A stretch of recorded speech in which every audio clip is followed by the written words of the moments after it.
যখন সংসদ সদস্য প্রথমেই আমি শহীদ নাইমার বাসায় গিয়েছিলাম, তার মায়ের কান্না দেখেছি।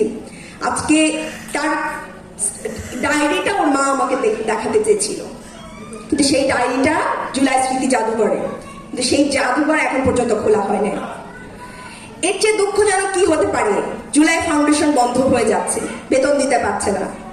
আমাদেরকে কথায় কথায় জুলাইয়ের চেতনা হ্যান ত্যান এগুলো বলে বলে আমাদেরকে দমিয়ে রাখার চেষ্টা করা হয়, কারণ তারা চায় জুলাইকে ভুলাই দিতে। জুলাইকে ভুলাই দিলে কি হবে? নতুন রাজনীতি আর হবে না।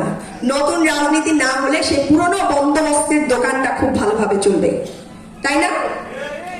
তাহলে আপনারা এই যে মান অভিমান, আমাকে কেন ডাকে নাই, আমি ছিলাম, আমাকে কেন, অনেক বোনেরা ছিল যেই মা মোনাজাতে শুধু সে কখনো কোথাও নামে নাই, সে কোনো স্ট্যাটাস দেয় না, কিন্তু মোনাজাতে বসে আল্লাহ ওই স্বৈরাচারের পতন ঘটাও, তার ভূমিকাটাও ছিল। তারা তো হয়তো বলে না যে আমি অমুক জায়গায় গিয়ে বক্তব্য দিতে চাই, কিন্তু সে কিন্তু আপনার কাছে ঠিকই চায় যে আমরা তাকে একটা ভালো রাষ্ট্র উপহার দিব। ওই আপা একটু আগে বলছিলেন, আপা অনেক প্রতিবন্ধকতা, কি করব?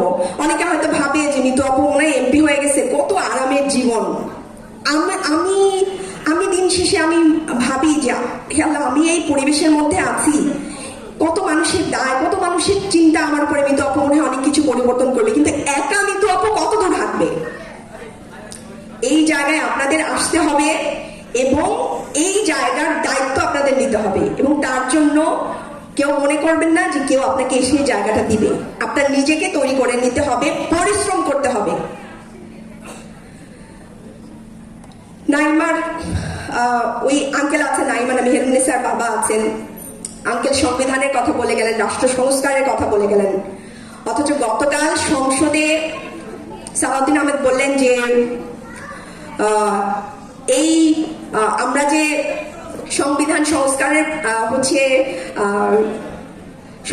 সংস্কারের যে শপথ নিয়েছি এটাই নাকি বৈধ না। সংবিধান সংস্কারের শপথ যদি বৈধ না হয়, এই সরকার কি বৈধ? এই আন্দোলন সংগ্রাম করে যে হাসিনাকে তাড়িয়ে দিয়েছিল, তা কোন নিয়মে, কোন আইনে আমরা তাকে সে বৈধতা দিবে? তো এই যে এইসব কথা কেন বলা হয় জানেন? এই এত আইন কানুন দেখিয়ে তারা চায় যে জুলাইকে ভুলাই দিতে, পুরনো দোকানটা ভালোভাবে চলুক, চাঁদাবাজিটা চলুক। তারা যেন এই গতকালকে দেখলাম 2 কোটি টাকা চাচ্ছে, বলছে যে মাসে 10 লাখ টাকা দিতে হবে, এবং এটাও বলছে পাশাপাশি যে টিআইবি তাকে চিনে। তার মানে সেই পুরনো দোকানটা যাতে চলুক, এবং এই দোকান তো একা চালায় না, ওই ছেলে একা চালায়, এটা রাজনৈতিক সিন্ডিকেটের মাধ্যমে চলে। রাজনৈতিক সিন্ডিকেটের মাধ্যমে কোটি কোটি, হাজার হাজার কোটি টাকা তারা ইনকাম করে। এখন বাংলাদেশে যদি জুলাইয়ের নারীরা রাজনীতিতে আসে, জুলাইয়ের শক্তি যদি মাঠে থাকে, তারা দেখে যে তাদের সেই রাজনৈতিক সেই দোকানটা বন্ধ হয়ে যাবে।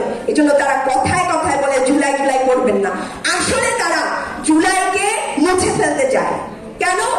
ওই যে রাজনৈতিক দোকানটা বন্ধ হয়ে যাবে। এই যে হাসিনা চলে গেছে, আওয়ামী লীগের এত ক্ষোভ, কারণ এর সাথে বিশাল একটা অর্থনৈতিক সম্পর্ক ছিল। সেই অর্থনৈতিক সিন্ডিকেটটা কাদের হাতে গেছে আমরা খুব ভালো করে জানি। সেই অর্থনৈতিক সিন্ডিকেট এখন বিএনপি চালাচ্ছে, এবং তারাই বারবার বলছে যে জুলাই জুলাই করবেন না। জুলাই ভুলাই দিলে এইসব অর্থনৈতিক সিন্ডিকেট, এইসব টেম্পো স্ট্যান্ডবাজি, এইসব চাঁদাবাজি চালাইতে সুবিধা হয়। আজকে এই যে এনসিপি জুলাই পদযাত্রা করছে, নারীদের সমাবেশ করছে,